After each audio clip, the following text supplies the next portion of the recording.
Bonjour à tous, nous sommes sur le plateau télé de l'EPJT, l'École publique de journalisme de Tours. Nous sommes en direct des Assises. J'ai l'honneur de recevoir Pat Perna. Pat Perna, bonjour. Vous Bonjour. êtes scénariste de bande dessinée, ancien journaliste, et vous avez signé l'année dernière avec Christophe Gauthier, et en collaboration avec Jean-Marie Villemain, ce roman graphique, Grégory. Donc 40 ans après l'affaire Grégory, pourquoi revenir là-dessus, après tant de livres, de contenu journalistique sur cette histoire? Je ne serais pas revenu de moi-même spontanément sur cette affaire, d'abord parce que ça ne m'intéressait pas et qu'ensuite je ne voyais pas trop d'intérêt. Mais en revanche, c'est parce que Jean-Marie Villemain en a exprimé le désir et est venu me demander si je voulais travailler avec lui pour raconter cette histoire d'un autre point de vue, d'un point de vue un peu singulier, dans la mesure où c'est la première fois que lui et Christine Villemain, sa femme, s'exprimaient publiquement depuis plus de 30 ans et un passage télévisé, une émission qui s'appelait à l'époque La Marche du siècle. D'accord. Voilà. Et pourquoi avoir choisi, pourquoi est-ce qu'il a choisi de revenir justement? Qu'est-ce qu'il avait à dire de plus?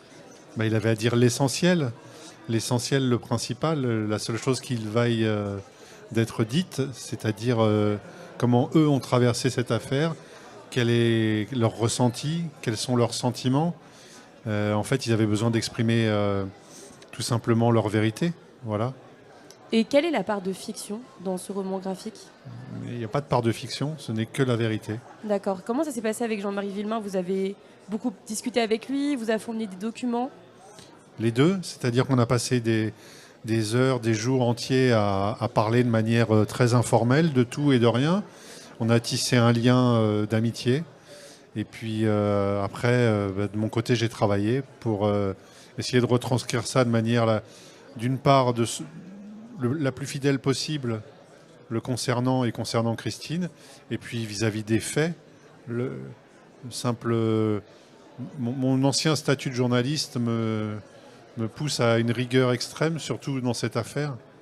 Voilà, donc j'ai essayé de marier les deux. Et c'est une histoire qui a beaucoup marqué les Français, l'affaire Grégory. Même 40 ans après, il y a une série Netflix qui est ressortie dessus. On a encore des romans et des journalistes qui travaillent dessus. Mais vous, c'est quoi votre histoire avec l'affaire Grégory? Mais moi, j'étais jeune. J'avais 13 ans, je crois, à l'époque, 12 ans.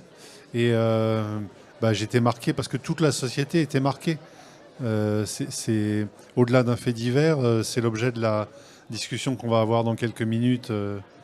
C'est un fait de société. Ça raconte quelque chose d'une époque, d'une société.